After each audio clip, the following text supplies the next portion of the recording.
Mesdames, Messieurs, bonjour. Très heureux de vous retrouver ici en direct du Salon de l'Agriculture pour aborder la question suivante. Quelle sécurité sanitaire des aliments tout au long de la chaîne alimentaire? Alors pour en parler, j'ai le plaisir d'accueillir Yvan Gégaud. Bonjour. Bonjour. Alors vous êtes directeur qualité pour le groupe Gastronome. Vous pouvez nous expliquer, nous donner quelques chiffres clés? Alors le groupe Gastronome, donc un groupe spécialisé dans la volaille, c'est 14 sites de production, c'est 3000 et quelques salariés, c'est 800 millions de chiffre d'affaires. Un groupe qui appartient à une coopérative, la coopérative Terrena, avec 12 000 coopérateurs, dont plus de 1000 éleveurs de volailles. D'accord. À vos côtés, Hervé Gomichon, bonjour. Bonjour. Vous êtes directeur qualité et développement durable donc du groupe Carrefour. Là aussi, il nous faut quelques chiffres. Alors Carrefour, c'est le numéro 2 de la distribution dans le monde, le premier distributeur en Europe. Et nous servons environ 2 millions de clients par jour et nous sommes présents dans une trentaine de pays. Voilà. À ma droite, Jean-Luc Cade, bonjour. Bonjour. Vous êtes président de COP de France Nutrition Animale. Là aussi, il nous faut quelques chiffres. Tout à fait. Donc la nutrition animale en France, c'est 21 millions de tonnes d'aliments composés. Autrement dit, qu'on a capacité à nourrir l'ensemble de la population française. La coopération agricole représente 70% de cette part de marché. Autant vous dire que notre responsabilité est grande quant à la sécurité sanitaire. Bon, alors on va s'intéresser tout d'abord aux consommateurs. Quelles sont justement les préoccupations du consommateur en matière donc de sécurité sanitaire? Alors le consommateur a de nombreuses demandes. Et la sécurité sanitaire des aliments, c'est la première. C'est la demande numéro 1 dans toutes les enquêtes. Et cette demande s'exprime pas toujours, car il s'agit d'une demande implicite. La sécurité du consommateur, la sécurité sanitaire, c'est ce qu'on attend de l'entreprise, c'est la confiance dans l'entreprise. Pour ça, il y a des méthodes, il y a des réglementations, mais les consommateurs demandent autre chose aussi. Et là, c'est plus implicite. Ils demandent par exemple l'origine des matières premières, ils demandent la composition des aliments, et ils ont aussi des demandes qu'ils n'expriment pas, comme par exemple l'élevage sans antibiotiques des animaux. C'est une demande qui n'est pas explicitée, mais quand on propose des aliments issus de cette filière, à ce moment-là, on rencontre un franc succès. Donc, c'est un ensemble de demandes qu'il faut savoir lire, comprendre, décoder, avec une réglementation qui garantit un niveau de sécurité important. Donc, on a la chance de vous avoir tous ici. Vous êtes, comment dire, vous êtes différents chaînons d'une même filière. Et effectivement, il faut que l'information remonte. Comment remonte-t-elle? Alors, vous allez voir que cette sécurité alimentaire, on la traite à tous les maillons de la filière. Donc, pour celle qui m'intéresse et la plus proche de nos distributeurs, donc la filière abattage et de transformation. Donc, on a un certain nombre de dispositions, je dirais, en place pour garantir cette maîtrise de la sécurité alimentaire. Évidemment, des éléments purement industriels et de process qui permettent, je dirais, d'aller dans ce sens-là, que ce soit de la maîtrise de chaîne de froid, que ce soit de la maîtrise comportementale, de bonnes pratiques, que ce soit des opérations de nettoyage, mais aussi un certain nombre de contrôles que nous pouvons réaliser tout au long du process de transformation, à la fois interne mais également externe. Et enfin, des contrôles sur la matière première, puisque travaillant en filière, nous sommes très proches également de la qualité des produits que nous recevons, donc des produits de volaille. Donc des contrôles que l'on réalise, je dirais déjà dès l'entrée de la volaille à l'abattoir, sur chacune d'entre elles, avec un certain nombre d'informations qui nous sont transmises pour chaque lot qui rentre dans l'abattoir par l'éleveur lui-même, qui nous garantissent, je dirais, un certain nombre de respect, tant vis-à-vis de la réglementation, mais au-delà de la réglementation, sur tous les éléments de réassurance que peut attendre le consommateur. Donc, et la nutrition animale en fait partie, je dirais, en termes d'éléments composants la volaille qui rentre chez nous. Alors, vous, c'est intéressant parce que vous êtes un groupe coopératif et vous faites partie d'un groupe coopératif. Comment, justement, vous faites remonter jusqu'aux éleveurs, donc, vos demandes? Alors, l'organisation fait qu'on a une fluidité de par cette organisation coopérative en filière, où les demandes consommateurs nous arrivent notamment par le biais de nos clients distributeurs, que nous retranscrivons au travers de cahiers des charges, de fiches techniques, que nous expliquons à nos éleveurs au travers d'une organisation de production qui est là pour encadrer au quotidien nos éleveurs dans la mise en œuvre. Et je dirais, on a cette descente d'informations qui va dans ce sens-là jusqu'au couvoir, si je remonte même plus loin que l'éleveur à la naissance du poussin, aux usines de nutrition animale, et à l'inverse, je dirais, toutes les données qui peuvent arriver de cet élevage ou de l'amont en général remontent par ce même canal via l'abattoir qui permettent d'avoir un échange totalement transparent avec nos distributeurs vis-à-vis des préoccupations de consommateurs. Alors Jean-Luc Cade, vous êtes justement, comme on l'a dit, tout à fait en amont et à ce titre, vous êtes le premier maillon, donc le maillon stratégique. Est-ce que vous pouvez nous donner des exemples un peu de la prise en compte de ces préoccupations?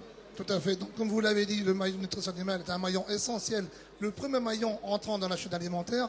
Donc, il nous revient à nous, en fait, de bien maîtriser ce maillon. Concrètement, qu'est-ce qu'on a mis en place? Déjà, on a pris conscience de l'enjeu, comme vous disiez tout à l'heure. Deuxièmement, on a mis en place des guides de bonne pratique d'hygiène. On peut dire aujourd'hui que 95% de la production est référencée guide de bonne pratique d'hygiène. Nous avons mis un peu d'autocontrôle mutualisé. Autrement dit, on a l'usine France, en fait, aujourd'hui, est sous un regard collectif. Donc ça permet en fait de ne pas avoir de trous dans la raquette en quelque sorte. On a une couverture intégrale en fait des risques, matières premières, une certification par tierce partie, et tout ça on l'a mis sous une démarche qui s'appelle Ocalim, qui est aujourd'hui reconnue par les filières. Monsieur. Oui, je voudrais rajouter que cette cascade de cahier des charges, de contrôle, d'engagement est un élément essentiel de la sécurité, mais c'est aussi le vecteur de la demande du client. Ça permet, cette structure-là permet de remonter sur l'amont de la production la demande du client final, ce qui garantit une qualité de production, une valeur de cette production. Yvan Gégaud.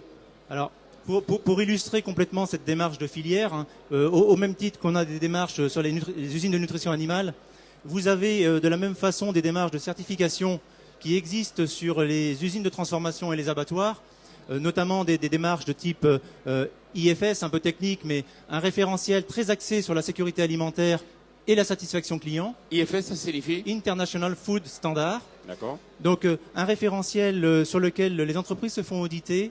Et un groupe comme Gastronome, c'est 100% de ces usines certifiées selon ce référentiel.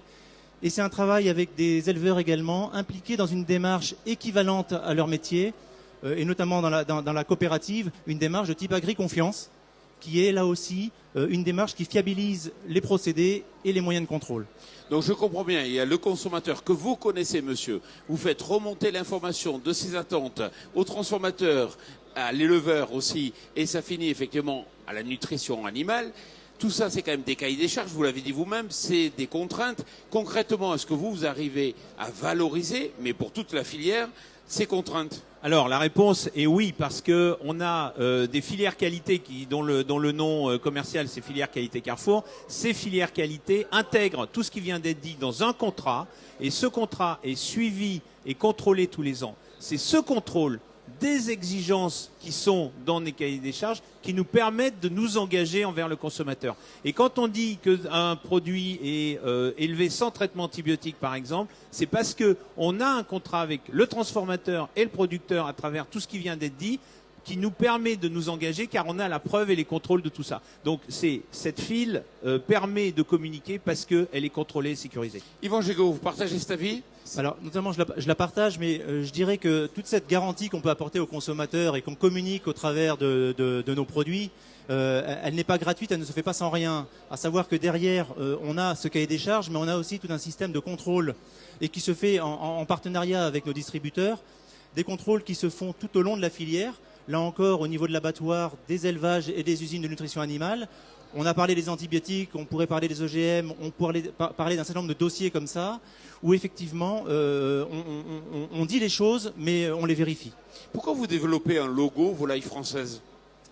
Alors, il nous paraît important de faire savoir à nos consommateurs la réassurance qu'ils peuvent trouver derrière des produits, je dirais, fabriqués en France, encore plus dans des filières comme la filière volaille, où la volaille française signifie derrière des volailles nées, élevées, abattues en France, et donc derrière un certain nombre de garanties en fait, qui font peut-être un peu la spécificité du marché français, avec à la fois des maillons complètement impliqués dans la maîtrise sanitaire, et on a eu l'occasion de l'illustrer précédemment, mais aussi des systèmes de contrôle assez pointus et performants, avec une implication à tous les niveaux, y compris d'ailleurs de l'État, dans la surveillance de la santé animale de la même façon, je dirais, qui est peut-être un des modèles relativement, enfin, pas rare, mais en tout cas assez exclusif.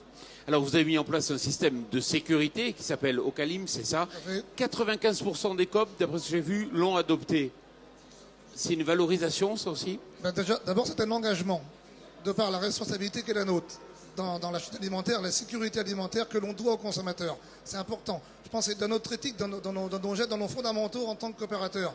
Une coopérative, ce sont des agriculteurs qui se sont réunis, regroupés pour s'organiser, pour aller vers les marchés. Donc forcément, quelque part, dire les agriculteurs parlent aux consommateurs via leur coopérative. C'est un peu l'esprit qui nous anime tous les jours. Donc forcément, derrière, nous avons mis en place un certain nombre d'outils partagés avec d'autres acteurs sur le maillon de nutrition animale, parce que forcément, la coopération, de par ses parts de marché, mais à 70%, mais également les autres acteurs qu'on a associés à la démarche. Et est-ce que l'excellence française, c'est-à-dire cette capacité à travailler en filière, à assurer aux consommateurs français donc cette qualité sanitaire, est-ce que c'est reconnu au niveau international? Est-ce qu'en Chine, par exemple, c'est reconnu ou personne ne connaît? Oui, c'est reconnu au niveau international. Le modèle alimentaire français touche à la gastronomie, mais touche aussi au système de sécurité. Et de nombreux pays internationaux étudient le modèle français, le modèle européen bien sûr, mais sont vraiment conscients de cette qualité, puisque la qualité est perçue comme globale, et la qualité de la sécurité est un des éléments de la qualité qui est reconnu. Vous êtes présent, vous, en Chine? Oui, tout à fait. Nous avons de nombreux magasins, plus de 220. Et vous transposez cette image? Tout à fait. Nous travaillons localement avec les équipes et le gouvernement pour développer, travailler et adapter toutes les méthodes de sécurité sanitaire des produits qui sont développés là-bas. Alors, Yvan Gégaud ou Jean-Luc Cade, pour finir, le fait d'être coopérative, en quoi ça facilite justement l'appropriation de ce sentiment de sécurité, de cette dynamique de sécurité plutôt? Tout d'abord, ça a été un peu dit, mais je rebondis quand même pour le redire. La coopérative, il faut voir d'où ça vient. Hein. Donc, ce sont des agriculteurs, comme on l'a dit, qui se sont regroupés, je dirais, pour commercialiser leur production auprès des consommateurs, en confiant leurs produits à des abattoirs, et donc, et derrière, en se faisant aider des distributeurs pour avoir, je dirais, une étendue nationale. Donc, j'ai exprimé la fluidité des informations qui circulent. On a exprimé l'image, enfin plus que l'image d'ailleurs, le consommateur proche de son éleveur et l'éleveur proche de son consommateur.